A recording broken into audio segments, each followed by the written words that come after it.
demande rien. Ce serait reposant, hein? Quelqu'un qui nous aimerait, puis qui ne demanderait rien pour nous aimer. Il faudrait trouver un Dieu qui nous aime et qui ne nous demande rien pour nous aimer. Même pas une 4e étape. Dieu ne nous demande pas une 4e étape pour nous aimer. Son amour doit être présenté avant la 4e étape. Parce que nous, les humains, nous avons une manie, hein? On veut changer l'autre pour son bien par amour. Change pour moi, chérie. L'autre change pendant 15 ans. Au bout de 15 ans, tu dis, bon, tu n'es plus la femme que j'avais épousée. Et c'est que l'amour humain, l'amour, c'est, nous autres, on marche ça au mérite, l'amour. L'amour humain, ça marche pas au mérite. Ça marche par grâce. C'est la gratuité. Et les humains sont incapables de faire quoi que ce soit gratuitement. Je ne parle pas d'argent ici, là. Je parle gratuitement. Prenons Alcoolique Anonyme, à l'ANON, puisque nous y sommes aujourd'hui. Vous ne pouvez pas faire 10 ans de l'art si ça ne vous rapporte rien, si ça ne change rien et si ça ne vous donne rien. On ne peut pas faire à l'ANON 20 ans si ça donne rien, ça change rien et ça n'apporte rien. Nous venons pour ce que ça nous rapporte. Autrement, ce serait complètement débile de continuer à faire quelque chose qui donne rien, qui change rien, puis qui n'apporte rien. C'est absolument mental, malade. Bon. Alors, la gratuité, on ne connaît pas ça. On se gorge, on s'illusionne dans l'amour, dans notre capacité d'aimer. Moi, mon Dieu, à moi, il a dit, vous aimez vos amis, ceux qui disent du bien de vous, mais les autres, c'est celui qui a dit que ton message ne valait pas de la marmelade, là. Il est sur la liste pour longtemps, celui-là, hein? Bon. Alors, ça, c'est pas parce qu'on s'appelle Albert, c'est pas parce qu'on s'appelle André, c'est pas parce qu'on s'appelle Jacques. Tous les hommes sont comme ça. Quand viendra le temps de faire l'inventaire moral, par exemple, on ne fait pas tellement l'inventaire moral d'Albert ou de Jeannette. On va faire l'inventaire moral de n'importe quel homme et de n'importe quelle femme sur Terre. Il n'y a rien que vous mettrez dans votre inventaire moral que je n'ai pas mis dans le mien.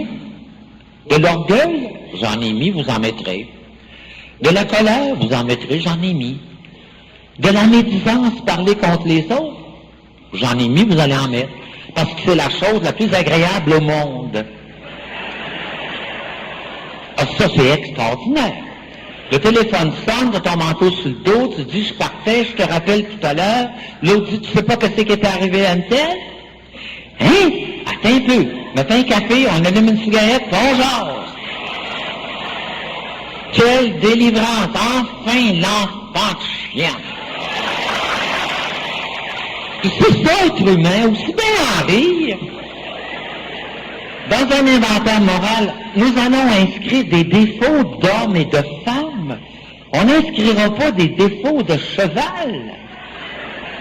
Je trouve c'est toujours pénible quelqu'un qui s'en va faire son inventaire moral un peu écrasé. Puis je dis, où est-ce que tu t'en vas, là? Puis il y a des valises de là jusque là-bas, là. Je dis, tu pars pour l'Égypte? Non, il m'en va faire ma cape. C'est parce qu'il se voit seul au monde avec des défauts de caractère. C'est pas, tous les hommes, toutes les femmes sont à la fois généreux et généreuses, et à la fois toqués puis bloqués. C'est pas parce que tu t'appelles Albert, c'est parce que tu es un homme. C'est pas parce qu'elle s'appelle Jeannette, c'est parce qu'elle est une femme. Il faudrait dédramatiser cette étape-là. Elle n'était pas dramatique tant que ça, il y a 40 ans. Je pense qu'à travers... D'abord, il y a 40 ans, pour leur faire leur 4e étape, il fallait les battre avec un bâton. Aujourd'hui, c'est rien que celle-là. Tu sais, il y a quelque part, là, il y a un trop, tu sais. Tous les hommes, toutes les femmes sont généreux. La 4e étape va venir me dire que je ne suis pas plus mauvais qu'un autre, mais que je ne suis pas mieux non plus. Alors, tu prends ta place. C'est ça, la réalité de ça.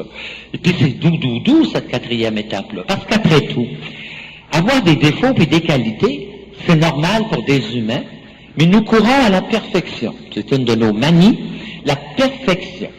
Elle est à l'ANON dans sa cuisine, lui dans le vivoire. Et puis elle échappe 6 livres de café moulu fin par terre sur le plancher. Prend la porte de la cuisine, puis bang!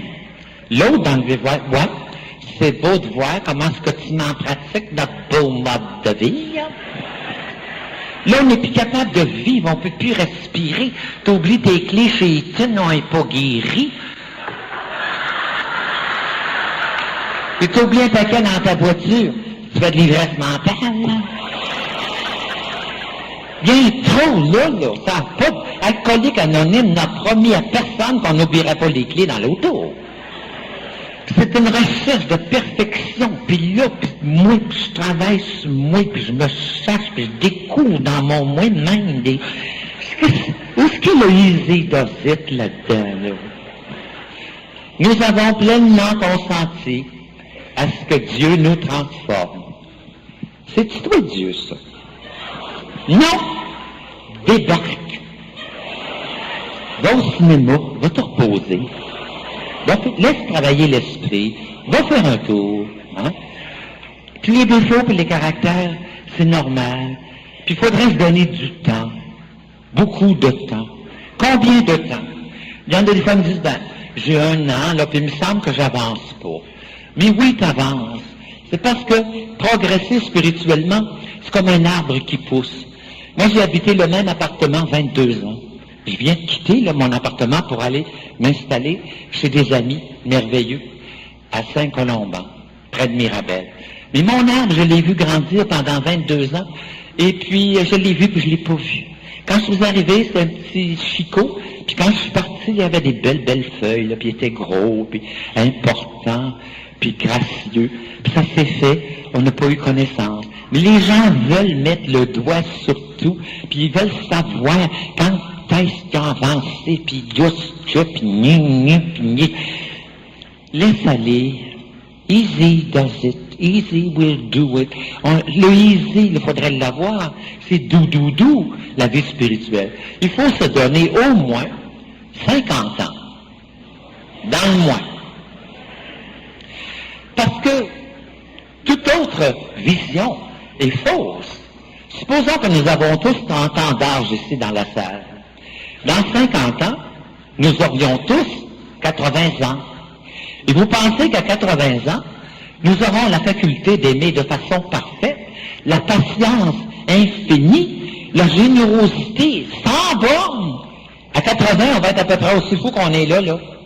Mais ça ne nous fera plus rien, on va être habitués. C'est que nous aurons acquis cette humilité, cette modestie.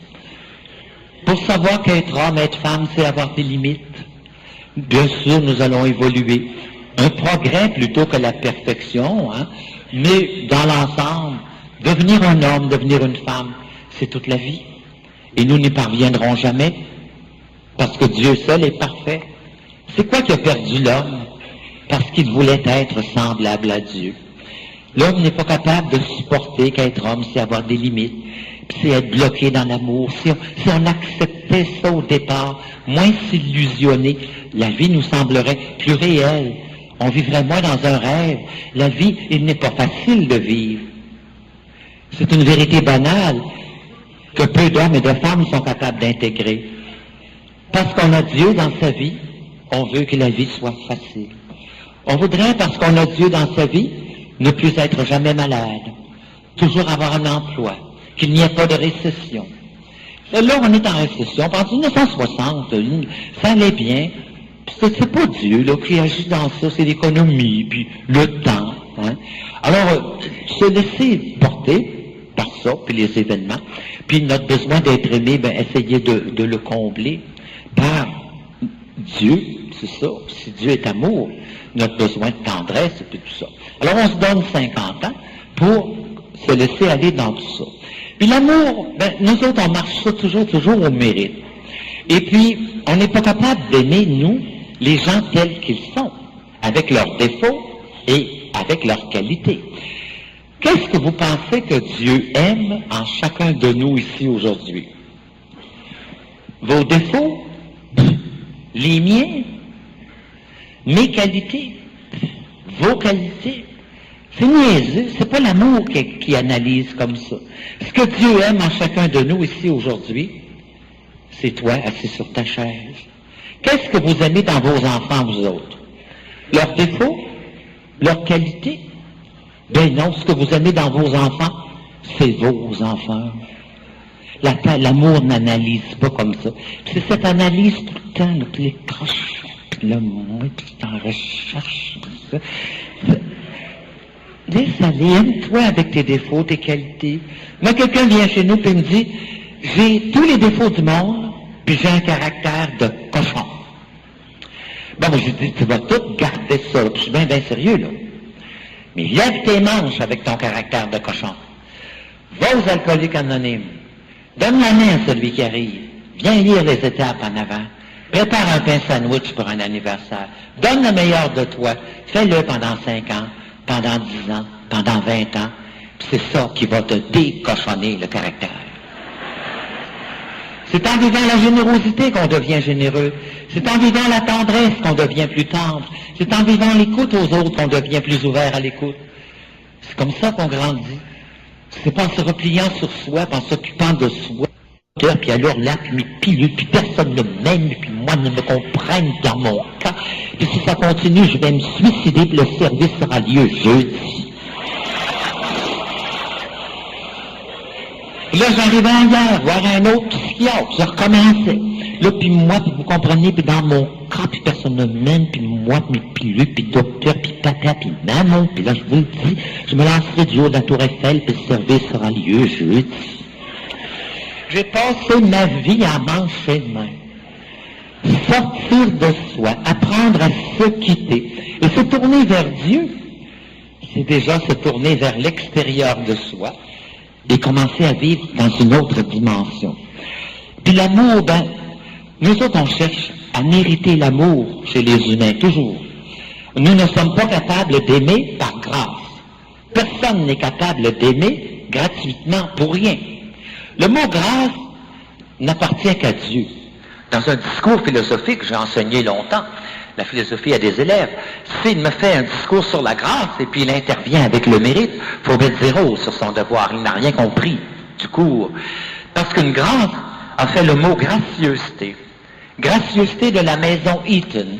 On vous remet un petit lapin en chocolat sur le trottoir si vous passez près du magasin dans le temps de Pâques. Vous dites c'est combien pour le petit lapin? La jeune fille a dit c'est une gracieuseté.